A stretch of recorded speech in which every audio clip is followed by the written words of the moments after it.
आखिर कैसी दिखती है राजकुमारी मारवण, ये देखने के लिए मालवण का खास दूत पूंगल की ओर चल पड़ता है। काफी लंबी यात्रा करने के पश्चात वो पूंगल पहुंच जाता है और पास ही के एक बाग में अपना डेरा डाल लेता है। सायंकाल हुई तो राजकुमारी मारवण अपनी सखियों के साथ बाग में घूमने के लिए आई। राजकुमारी मारवण अब पूरी तरह एक खूबसूरत युवती बन चुकी थी। उसके मुख पर सूर्य सा तेज था, खूबसूरती ऐसी कि चांद की चांदनी भी उससे ईर्ष्या करे। दूत ने जब उसको देखा तो देखता ही रह गया। राजकुमारी के जाने के काफी देर बाद दूत अपने होशो हवास में लौटा और चुपचाप वापस नरवरगढ़ की ओर चल दिया। दूत वापस आया तो देखा राजकुमारी मालवण बड़ी बेसब्री के साथ उसकी प्रतीक्षा कर रही थी। दूत को देखते ही बिना एक भी पल गवाए मालवण बोल पड़ी, कहो दूत, क्या तुमने राजकुमारी मारवण को देखा? कैसी दिखती है वो? मालवण की बेसब्री को देखकर सिर झुकाते हुए दूत बोला, क्या बताऊं रानी जी, उस जैसा कोई तो मैंने आज तक अपने पूरे जीवन काल में नहीं देखा। वो सुंदरता में ऐसी कि स्वर्ग की अप्सराएं भी उसके सामने फीकी नजर आए। उसका तेज ऐसा कि सूर्य की रोशनी भी उसके आगे मध्यम लगे। उसके चेहरे की मासूमियत ऐसी कि लक्ष्मी जी को भी पीछे छोड़ दे। उसे देखकर ऐसा लगता है जैसे साक्षात रूप की देवी उतर आई हो।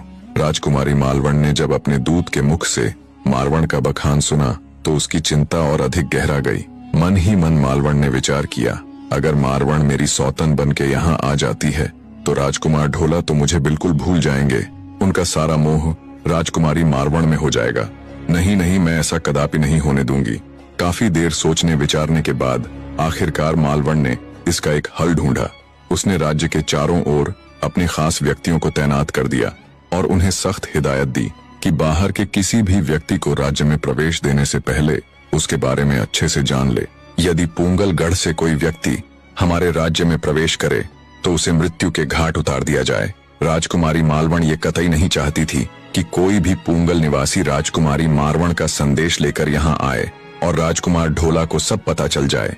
इस तरह योजना बनाकर राजकुमारी मालवण पूरी तरह निश्चिंत होकर ढोला को रिझाने का हर वो कार्य करने लगी जिससे राजकुमार ढोला उसकी तरफ और अधिक आकर्षित हो जाए। इधर राजकुमारी मालवण अपने पति को रिझा रही थी तो दूसरी तरफ राजकुमारी मारवण भी अब उनकी राह देखने लगी थी। वो बचपन से ही सुनते आ रही थी कि युवा अवस्था को प्राप्त होने पर उसके सपनों का राजकुमार उसे लेने के लिए आएगा।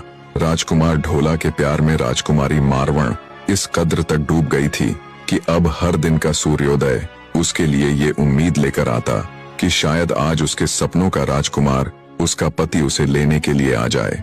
ऐसे ही सूर्यास्त होने तक हर रोज वो अपने पति ढोला की बाट देखती।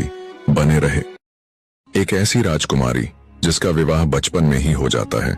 युवा अवस्था को प्राप्त होते होते राजकुमार तो राजकुमारी को भूलकर दूसरी शादी कर लेता है, पर राजकुमारी को पूरा यकीन था कि एक न एक दिन उसका पति उसे लेने जरूर आएगा। राजकुमारी मारू ने आज तक अपने पति की एक झलक तक नहीं देखी थी, पर फिर भी वो राजकुमार ढोला से अथाह प्रेम करती थी। उसको ऐसे अपने पति के लिए तड़पते देख उसकी सखियां उसे छेड़ती, उसे सताती, पर राजकुमारी मारू को उनकी किसी भी बात का बुरा ना लगता। वो तो बस मन ही मन अपने आने वाले पति की छवियां बनाती रहती और छवियों को सोच सोच कर कभी शर्माती तो कभी खुश होती। रानी उमादे जब अपनी पुत्री मारू की इस मनोदशा से परिचित हुई तो उसने राजा पिंगल के आगे इसका जिक्र किया और बोली, महाराज, हमारी पुत्री को 16वां सावन लग चुका है, पर राजकुमार ढोला का अब तक कोई अता पता नहीं। हे महाराज, कहीं ऐसा ना हो कि वो लोग हमारी मारू को भूल गए हों। क्या पता ढोला को कुछ याद ही ना हो, क्योंकि महाराज अब तक तो उन्हें कब का मुखलावे के लिए आ जाना चाहिए था। रानी उमादे की चिंता भरी बात सुनकर राजा पिंगल भी सोच में पड़ जाते हैं।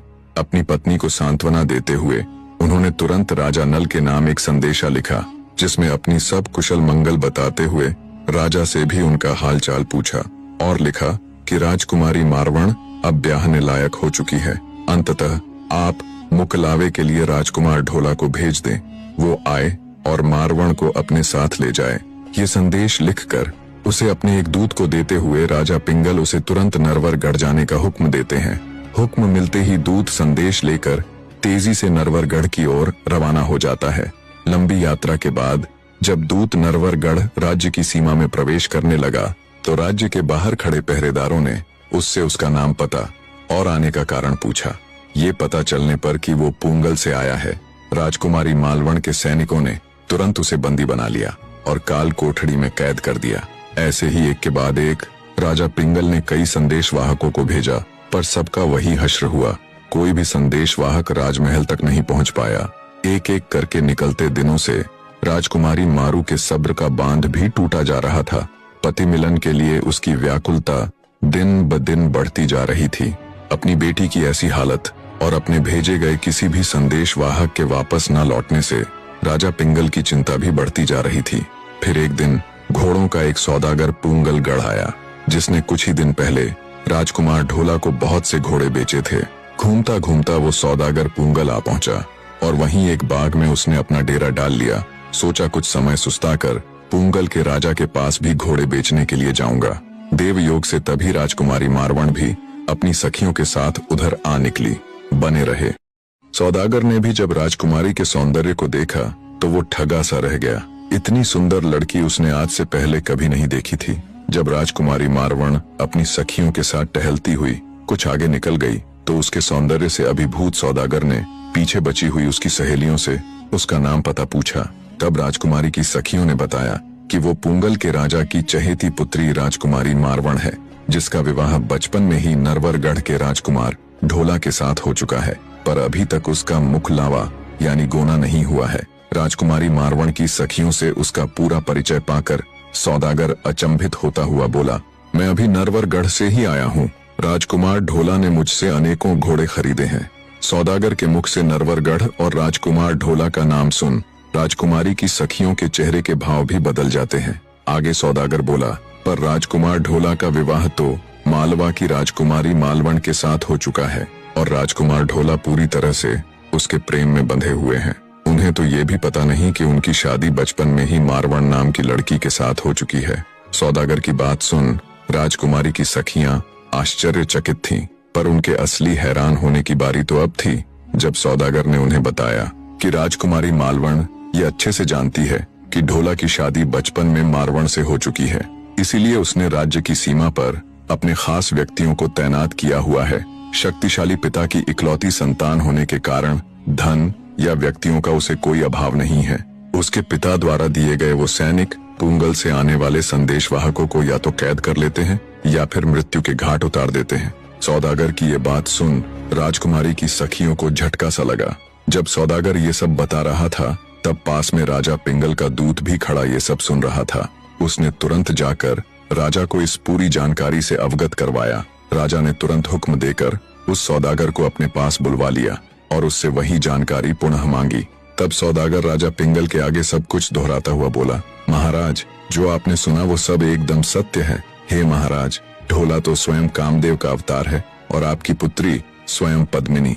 विधाता ने इन दोनों को एक दूसरे के लिए ही बनाया है। जब ये सब राजकुमारी मारू को भी पता चला तो वो ढोला के लिए और अधिक व्याकुल हो उठी। उसके हृदय में ढोला के लिए विरह जाग उठा। उसका रोम रोम ढोला से मिलने को आतुर हो गया। वो सोती तो ढोला से मिलन के स्वप्न देखती, पर जब जागती तो हर बार उसके हाथ निराशा ही लगती। जो सखियां पहले उसकी हालत पर उसका मजाक उड़ाया करती थीं, उसे चिढ़ाया करती थीं, अब वे भी उसकी हालत देख चिंतित हो उठी। अपनी सखी मारू की ये दशा देख उन्होंने उसे समझाने का बहुत प्रयत्न किया, पर राजकुमारी मारू के ऊपर कोई असर न हुआ। अंततः उसकी सखियां रानी उमादे के पास जाकर मारू की हालत से उन्हें अवगत करवाती है। तब रानी उमादे कुछ सोचती हुई राजा पिंगल के पास जाती है। बने रहे।